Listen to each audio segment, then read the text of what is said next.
ನೋಡಿ, ಗದಗದ ಲಕ್ಕುಂಡಿಯಲ್ಲಿ ಎಷ್ಟು ದೊಡ್ಡ ಮಟ್ಟದಲ್ಲಿ ಉತ್ಖನನ ಕಾರ್ಯ ನಡೀತಾ ಇದೆ ಅನ್ನೋದು ನಿಮ್ಮೆಲ್ರಿಗೂ ಗೊತ್ತು. ಅದೇ ರೀತಿ ಅಲ್ಲಿ ಬಹುದೊಡ್ಡ ನಿಧಿ ಇದೆಯಾ ಅನ್ನೋ ಪ್ರಶ್ನೆ ಈಗ ಮೂಡ್ತಾ ಇದೆ.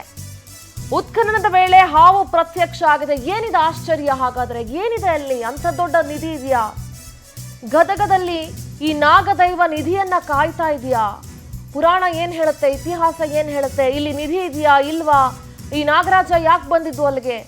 ಹಲವು ಪ್ರಶ್ನೆಯನ್ನ ಹುಟ್ಟು ಹಾಕಿದೆ ಹಾವಿನ ಪತ್ತೆಯ ದೃಶ್ಯ. ಉತ್ಖನನ A1 ಗುಂಡಿಯಲ್ಲಿ ನಿಜವಾದ ಹಾವು ಪ್ರತ್ಯಕ್ಷ ಆಯಿತು. ಬೆಳ್ಳಂಬೆಳಗ್ಗೆ ಗುಂಡಿಯಲ್ಲಿ ನಾಗರ ಹಾವು ಕಾಣಿಸಿಕೊಂಡಿದೆ. ಉತ್ಖನನ ಮೇಲ್ವಿಚಾರಕ ಸಿಬ್ಬಂದಿಯಿಂದ ಹಾವನ್ನ ರಕ್ಷಿಸಲಾಗಿದೆ. ಸುಮಾರು 2.5 ಅಡಿ ಉದ್ದ ಇರೋ ಹಾವಿದು. ಉತ್ಖನನ ಸ್ಥಳದಲ್ಲಿ ಹಾವನ್ನ ಕಂಡು ಕಾರ್ಮಿಕರು ಕೂಡ ಒಂದರೆ ಕ್ಷಣ ಆತಂಕಕ್ಕೀಡಾಗಿದ್ರು.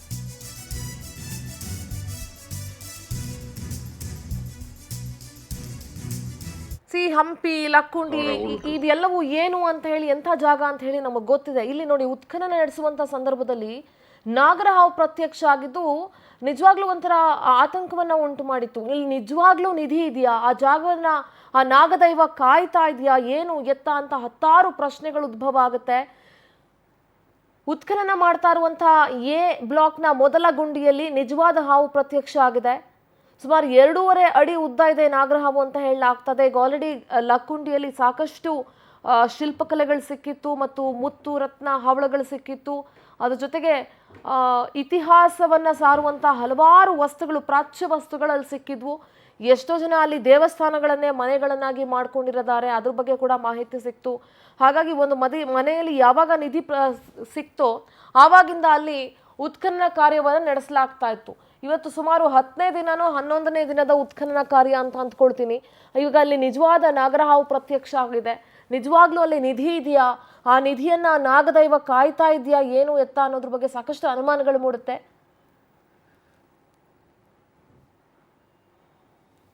ಗದಗ ಪ್ರತಿನಿಧಿ ಮಹಾಂತೇಶ್ ದೂರವಾಣಿ ಸಂಪರ್ಕದಲ್ಲಿ ಜಾಯ್ನ್ ಆಗ್ತಿದ್ದಾರೆ. ಮಹಾಂತೇಶ್, ಬೆಳ್ಳಂಬೆಳಗ್ಗೆ ಅಲ್ಲಿ ಉತ್ಖನನ ನಡೆಸುವಂತ ಸಂದರ್ಭದಲ್ಲಿ ನಾಗರ ಹಾವು ಪ್ರತ್ಯಕ್ಷ ಆಗಿದೆ. ಇದ್ರ ಬಗ್ಗೆ ಏನೆಲ್ಲ ಮಾಹಿತಿ ಇದೆ? ಅಲ್ಲಿನ ಜನ ಏನ್ ಹೇಳ್ತಾ ಇದ್ದಾರೆ ಇದ್ರ ಬಗ್ಗೆ? ಹೌದು ಸಿಂಧೂರ, ಗದಗ ಜಿಲ್ಲೆಯ ಲಕ್ಕುಂಡಿ ಗ್ರಾಮ ಏನು ಇತಿಹಾಸ ಪ್ರಸಿದ್ಧವಾಗಿದೆ. ಈ ಹಿನ್ನೆಲೆಯೊಳಗಡೆ ನಿಧಿ ಸಿಕ್ಕ ಬೆನ್ನಲ್ಲೇ ಸಹಿತ ಇಲ್ಲಿ ಉತ್ಖನನ ಕಾರ್ಯ ಪ್ರಾರಂಭವಾಗಿರ್ತಕ್ಕಂಥದ್ದು. ಅಂದ್ರೆ ಕೋಟೆ ವೀರಭದ್ರೇಶ್ವರ ದೇವಸ್ಥಾನ ಅಂಗಳದಲ್ಲಿ ಸುಮಾರು 4 ಬ್ಲಾಕ್ಗಳಾಗಿ ಮಾಡಿ ಅಲ್ಲಿ ಉತ್ಖನನ ಕಾರ್ಯ ಪ್ರಾರಂಭವಾಗಿರ್ತದೆ. ಇವತ್ತು ಸದ್ಯ 13ನೇ ದಿನದ ಉತ್ಖನನ ಕಾರ್ಯ ನಡೀತಕ್ಕಂಥದ್ದು. ಈ ಹಿನ್ನೆಲೆಯಲ್ಲಿ ಸಹಿತ ಬೆಳಗ್ಗೆ ಸಹಿತ ಇವತ್ತು ಈ ಅಂದ್ರೆ ಹಿಂದ್ಗಡೆ ಈ ನಾಗರಾಜನ ಮೂರ್ತಿ ಆಗಿರ್ಬೋದು ಅಥವಾ ಶಿಲ್ಪಕಲೆ ಆಗಿರ್ಬೋದು, ವಸ್ತುಗಳಾಗಿರ್ಬೋದು, ಪಾನಿಪೀಠ ಆಗಿರ್ಬೋದು, ಈ ರೀತಿ ಎಲ್ಲಾ ವಸ್ತುಗಳು ಸಿಕ್ಕಿದ್ವು. ಆದ್ರೆ ಇವತ್ತು ಸಹಿತ ನಿಜವಾದ ಸಹಿತ ನಾಗರಾಜನೇ ಇವತ್ತು ಆ ಒಂದು A ಬ್ಲಾಕ್ ನಲ್ಲಿ ಬಂದಿರತಕ್ಕಂಥದ್ದು. ಇದು ಎಲ್ಲೋ ಒಂದು ಕಡೆ ಆಶ್ಚರ್ಯ ಮೂಡಿಸುವ ಒಂದು ಸಂಗತಿ ಅಂತ ಹೇಳ್ಬೋದು.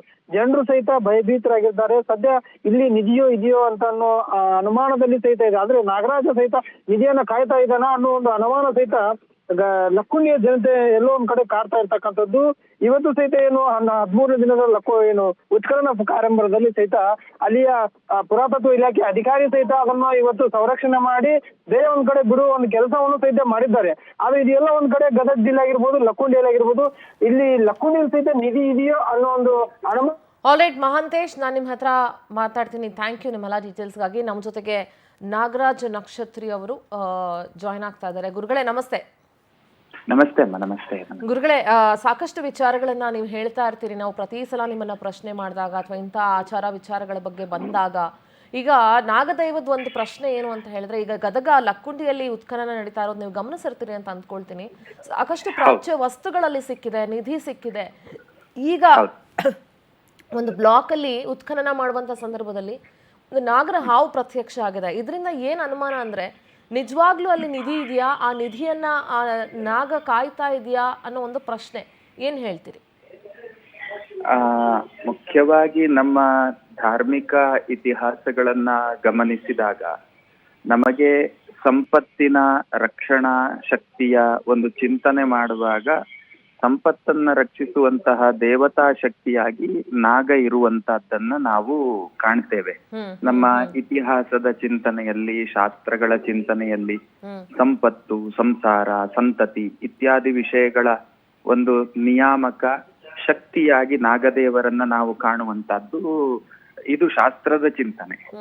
ಈ ಹಿನ್ನೆಲೆಯಲ್ಲಿ ಇದನ್ನ ನಾವು ಸುಮಾರು 1-1.5 ತಿಂಗಳಿಂದ ಈ ಒಂದು ಆ ಭಾಗದಲ್ಲಿ ಏನು ಆರಂಭದಲ್ಲಿ ಗೃಹ ನಿರ್ಮಾಣ ಕಾಲದಲ್ಲಿ ಏನು ಸಂಪತ್ತುಗಳೆಲ್ಲ ಲಭ್ಯ ಆಯ್ತು, ಅಲ್ಲಿಂದಲೇ ಈ ವಿಷಯಗಳು ಬೆಳಕಿಗೆ ಬಂದ ಕಾಲದಿಂದಲೂ ಕೂಡ ಈ ವಿಷಯದಲ್ಲಿ ಬಹಳಷ್ಟು ಚರ್ಚೆಗಳು ನಡೀತಾ ಇರುವಂತಹದ್ದು. ಆ ಸಂದರ್ಭದಲ್ಲಿಯೂ ಕೂಡ ನಾನು ಈ ವಿಷಯವನ್ನ ಪ್ರಸ್ತಾಪ ಮಾಡಿದ್ದೆ. ಸಂಪತ್ತಿನ ರಕ್ಷಣೆಗಾಗಿ ನಾಗದೇವರು ಕಾಣಿಸಿಕೊಳ್ಳುವಂತಹದ್ದು ಇರುವಂತಹದ್ದು ಇದು ಶಾಸ್ತ್ರದ ದೃಷ್ಟಿಯಲ್ಲಿ ವಾಸ್ತವ. ಜೊತೆಯಲ್ಲಿ ಲೌಕಿಕ ವ್ಯವಸ್ಥೆಯಲ್ಲಿಯೂ ಕೂಡ ಸಾಮಾನ್ಯವಾಗಿ ಈಗ ನಿಧಿಗಳು ಅಂತ ಬಂದಾಗ ಆ ಸಂಪತ್ತುಗಳ ನಿಜವಾದ ಯಜಮಾನ ಯಾರಿದ್ದಾನೆ ಅವನಿಗೆ ಈ ಸಾನ್ನಿಧ್ಯಗಳು ದೊರಕಿಸಿಕೊಡುವಂತಹ ಕೆಲಸವನ್ನ ಮಾಡ್ತದೆ ಅಂತ ಹೇಳುದು ನಮ್ಮ ನಂಬುಗೆ, ಮತ್ತೆ ಶಾಸ್ತ್ರ ಕೂಡ ಹೇಳುವಂತಹದ್ದು. ಗುರುಗಳ ಇನ್ನೊಂದು ಪ್ರಶ್ನೆ ಇದೆ ಇದರ ಜೊತೆಗೆ. ಸಹಜವಾಗಿ ಹೇಳ್ತೀವಿ, ಎಲ್ಲಾದ್ರೂ ಯಾವ್ದಾದ್ರು ಒಂದು ದೇವಸ್ಥಾನನೋ ಇಲ್ಲ ಯಾವುದೋ ಒಂದು ಪುರಾತನ ಜಾಗವೋ ಇಲ್ಲ ಅರಮನೆಯೋ ಇನ್ಯಾವುದೋ ಒಂದು ಆದಾಗ ಅಲ್ಲಿ ಒಂದು 7 ಹೆಡೆಯ ಸರ್ಪ ಇದನ್ನ ಕಾಯ್ತಾ ಇದೆ, ಇಲ್ಲಿ ಒಂದು ನಾಗ ಇದನ್ನ ಕಾಯ್ತಾ ಇದೆ, ಈ ನಿಧಿ ಮೇಲೆ ಆಸೆ ಪಟ್ರೆ ಅಲ್ಲಿ ಬೇರೆ ಇನ್ನೇನೋ ಆಗ್ಬಿಡುತ್ತೆ, ಈ ರೀತಿಯಾದಂತಹ ಹಲವಾರು ಮಾತುಗಳನ್ನ ನಾವು ಬೇರೆ ಬೇರೆ ಸಂದರ್ಭಗಳಲ್ಲಿ ಕೇಳಿರ್ತೀವಿ. ಈ ದೇವಸ್ಥಾನದಲ್ಲಿ ಕೆಳಗಡೆ ನಿಧಿ ಇದೆ, ಅದನ್ನ ಒಂದು ಸರ್ಪ ಕಾಯ್ತಾ ಇದೆ, ಈ ರೀತಿ ಎಲ್ಲ ಕೇಳಿರ್ತೀವಿ. ಇದು ಹಾಗೆ ಇರಬಹುದಾ? ಖಂಡಿತ ಅದು ಒಂದು ರಾಜ ಮನೆತನಗಳ ಆಡಳಿತ ಕಾಲಘಟ್ಟದಲ್ಲಿ ಆ ರಾಜ ಮನೆತನಗಳಿಗೆ ಸಂಬಂಧಪಟ್ಟಂತಹ ಸಂಪತ್ತುಗಳ ಬೇರೆ ಬೇರೆ ಕಾರಣದಿಂದ ಸಂಪತ್ತುಗಳು ಭೂಗರ್ಭದಲ್ಲಿ ಖನನ ಮಾಡುವಂತದ್ದನ್ನ ನಾವು ಕಾಣ್ತೇವೆ. ಉದಾಹರಣೆಗೆ ಒಂದು ರಾಜನ ಆಡಳಿತ ವ್ಯಾಪ್ತಿಯ ಮೇಲೆ ಇನ್ನೊಂದು ರಾಜರು ದಂಡು ಸಾರಿ ಬಂದಂತಹ ಸಂದರ್ಭಗಳಲ್ಲಿ ಈ ರಾಜ ಏನಿದ್ದಾನೆ ಈ ಸಂಪತ್ತುಗಳನ್ನ ಭೂಗರ್ಭದಲ್ಲಿ ಹುದುಗಿಸಿ ಇಡುವಂತಹ ಕ್ರಮಗಳು. ಈಗ ಉದಾಹರಣೆಗೆ ನನ್ನದ್ದಾದಂತಹ ಸಂಪತ್ತನ್ನ ನಾನು ಭೂಗರ್ಭದಲ್ಲಿ ಇಟ್ಟಿರ್ತೇನೆ, ಆ ಸಂಪತ್ತನ್ನ ನಾನು ಅಪೇಕ್ಷೆ ಪಟ್ಟಾಗ ನಾಗ ಅದನ್ನ ಅನುಗ್ರಹ ಮಾಡಿ ನಮಗೆ ಬಿಟ್ಟು ಕೊಡ್ತಾನೆ ಅಂತ. ನಮ್ಮದಲ್ಲದನ್ನ ನಾವು ಅದನ್ನ ಪಡಿಲಿಕ್ಕೆ ಹೊರಟಾಗ ಆ ನಾಗ ಅದನ್ನ ನಮಗೆ ಏನು ದಕ್ಕಿಸಿಕೊಳ್ಳಿಕ್ಕೆ ಬಿಡುದಿಲ್ಲ ಅಂತ. ಹಾಗಾಗಿ ಈ ಸಂಪತ್ತಿನ ನಿಜವಾದ ಯಜಮಾನ ಯಾರಿದ್ದಾನೆ, ಅಥವಾ ಸರ್ಕಾರ, ಒಂದೋ ಈ ಸಂಪತ್ತಿನ ನಿಜವಾದ ಯಜಮಾನ ಅಥವಾ ಸರ್ಕಾರ, ಈ ಎರಡು ವ್ಯವಸ್ಥೆಗಳಿಗೆ ಈ ಸಂಪತ್ತುಗಳು ಹೋಗ್ಲಿಕ್ಕೆ ಅವಕಾಶ ಇರುತ್ತೇ ಹೊರತು ಅದನ್ನ ಹೊರತುಪಡಿಸಿದಂತೆ ಮೂರನೇ ಒಬ್ಬ ವ್ಯಕ್ತಿ ಈ ಸಂಪತ್ತನ್ನ ಪಡಿಲಿಕ್ಕೆ ಸಾಧ್ಯ ಇಲ್ಲ ಅನ್ನುವುದೇ ಇದರ ಸಂಕೇತ ಅನ್ನುವಂತದ್ದು ಶಾಸ್ತ್ರ ಹೇಳುತ್ತದೆ. ಗುರುಗಳೇ, ಇನ್ನೊಂದು ಪ್ರಶ್ನೆ, ಯಾಕೆ ಈ ಸಂಪತ್ತು ಅಂತ ಬಂದಾಗ ನಾಗಗಳೇ ಇದನ್ನ ಕಾಯೋದು ಯಾಕೆ? ಅಂದ್ರೆ ನಾಗದೈವವೇ ಈ ಸಂಪತ್ತುಗಳನ್ನ ರಕ್ಷಣೆ ಮಾಡೋದು ಯಾಕೆ? ಅದಕ್ಕೇನಾದ್ರೂ ನಿರ್ದಿಷ್ಟವಾದಂತ ಪುರಾಣ ಏನಾದ್ರೂ ಇದೆಯಾ? ಫಾರ್ ಎಕ್ಸಾಂಪಲ್, ಈಗ ನಾವು ಕುಕ್ಕೆ ಸುಬ್ರಹ್ಮಣ್ಯ ತಗೊಂಡ್ರು ಕೂಡ ಅಲ್ಲೂ ಅಷ್ಟೇ ನಾಗ ಅದನ್ನ ಕಾಯುತ್ತೆ ಅನ್ನುವಂಥದ್ದೆಲ್ಲ ಪುರಾಣ ಹೇಳುತ್ತೆ. ಸೊ ಯಾಕೆ ನಾಗದೈವವೇ ಈ ಸಂಪತ್ತುಗಳನ್ನ ಕಾಯೋದು ಯಾಕೆ? ತುಂಬಾ ಒಳ್ಳೆ ಪ್ರಶ್ನೆಯನ್ನ ಕೇಳಿದೆ. ಇದಕ್ಕೆ ಸುದೀರ್ಘವಾದ ಉತ್ತರ ಕೊಡಬೇಕಾಗ್ತದೆ, ಇದು ಕಾಲ ಅಲ್ಲ ಅಂತ ಅನ್ಕೊಳ್ತೇನೆ ನಾನು. ಏನು ಅಂತಂದ್ರೆ, ಈ ಒಂದು ದೇವತಾ ವ್ಯವಸ್ಥೆಯಲ್ಲಿಯೂ ಕೂಡ ಅವರಿಗೆ ಅವರದ್ದೇ ಆದಂತಹ ಜವಾಬ್ದಾರಿಯ ಕಕ್ಷೆಗಳು ಹೇಳುವಂತಹದ್ದು ನಿರ್ಣಯ ಉಂಟು. ಉದಾಹರಣೆಗೆ ಮಹಾವಿಷ್ಣು, ತ್ರಿಮೂರ್ತಿಗಳು, ಮತ್ತೆ ಬ್ರಹ್ಮ ಮತ್ತೆ ಈಶ್ವರ, ಆಮೇಲೆ ಗರುಡ, ಲಕ್ಷ್ಮಿ, ಸರಸ್ವತಿ, ಹೀಗೆ ಬೇರೆ ಬೇರೆ ದೇವತಾ ಶಕ್ತಿಗಳಿಗೆ ಒಂದೊಂದು ದೇವತೆಗಳಿಗೆ ಒಂದೊಂದು ಜವಾಬ್ದಾರಿಗಳು. ಈಗ ಉದಾಹರಣೆಗೆ ನಿಮ್ಗೆ ನಿಮ್ಮದ್ದಾದಂತ ಒಂದು ಡೆಸಿಗ್ನೇಷನ್ ಇದ್ದ ಹಾಗೆ. ಸೊ ಆಯಾಯ ಒಂದು ಅನುಗ್ರಹವನ್ನ ಪರಮಾತ್ಮನಿಂದ ಪಡೆದಂತಹ ದೇವತೆಗಳು ಅವರವರದ್ದಾದಂತಹ ಏನು ಪ್ರೋಟೋಕಾಲ್ ಅನ್ನ ಅವರು ಫಾಲೋ ಅಪ್ ಮಾಡುದು ಅಂತ ಹೇಳಿ ನಾವು ಶಾಸ್ತ್ರದ ದೃಷ್ಟಿಯಲ್ಲಿ ಚಿಂತನೆ ಮಾಡಬಹುದು. ಅದೇ ಪ್ರಕಾರ ಈಗ ಉದಾಹರಣೆಗೆ ತಿರುವನಂತಪುರ ಇರಬಹುದು, ಕುಕ್ಕೆ ಸುಬ್ರಹ್ಮಣ್ಯ ಇರಬಹುದು, ಎಲ್ಲ ಕಡೆಯಲ್ಲಿ ಈಗ ಯಾವುದೇ ಕ್ಷೇತ್ರ ಆದ್ರೂ ಕೂಡ ಆ ಕ್ಷೇತ್ರದಲ್ಲಿ ಸಂಪತ್ತಿಗೆ ಸಂಬಂಧಪಟ್ಟಂತಹ ದೇವತೆಯಾಗಿ ನಾಗದೇವರನ್ನ ನಾವು ಕಾಣುತ್ತೇವೆ. ಈ ಹಿನ್ನೆಲೆಯಲ್ಲಿ ನಾಗನನ್ನ ಈ ಒಂದು ಕರ್ತವ್ಯದಲ್ಲಿ ನಿರ್ಣಯಿಸಿರುವಂತಹದ್ದು ಪರಮಾತ್ಮನ ಅನುಗ್ರಹದ ಮೂಲಕ ಅವರದ್ದಾದಂತಹ ಪ್ರೋಟೋಕಾಲ್, ಜವಾಬ್ದಾರಿ, ಡೆಸಿಗ್ನೇಷನ್ ಅನ್ನ ಆ ನಾಗದೇವರು ಪಾಲನೆಯನ್ನ ಮಾಡ್ತಾ ಇದ್ದಾರೆ ಅಂತ ಹೇಳುವಂತಹದ್ದನ್ನ ನಾವಿಲ್ಲಿ ಒಂದು ರೀತಿಯಲ್ಲಿ ಚಿಂತನೆ ಮಾಡ್ಲಿಕ್ಕೆ ಅವಕಾಶ ಉಂಟು ಶಾಸ್ತ್ರದೃಷ್ಟಿ. ಗುರುಗಳೇ, ಅಂದ್ರೆ ಇದರಿಂದ ಒಂದೇನ್ ಸ್ಪಷ್ಟ ಆಗ್ತದೆ ಅಂತಂದ್ರೆ, ಬಹಳ ವರ್ಷಗಳ ಹಿಂದೆ, ಅಂದ್ರೆ ಸಾವಿರಾರು ವರ್ಷಗಳ ಹಿಂದೆಯಿಂದಲೂ ನಾಗದೈವವನ್ನ ಅಥವಾ ನಾಗಾರಾಧನೆಯನ್ನ ನಮ್ಮ ಪೂರ್ವಿಕರು ಮಾಡ್ಕೊಂಡು ಬರ್ತಾ ಇದ್ರು ಅನ್ನೋದು ಇದರಲ್ಲಿ, ಅಂದ್ರೆ ಒಂದು ನಾಗಕ್ಕೆ ಎಷ್ಟಿನ ಮಟ್ಟದ ಮಹತ್ವವನ್ನ ಕೊಟ್ಟಿದ್ರು ಅನ್ನೋದು ಇದ್ರಲ್ಲಿ ಗೊತ್ತಾಗತ್ತೆ ಅನ್ಸುತ್ತೆ.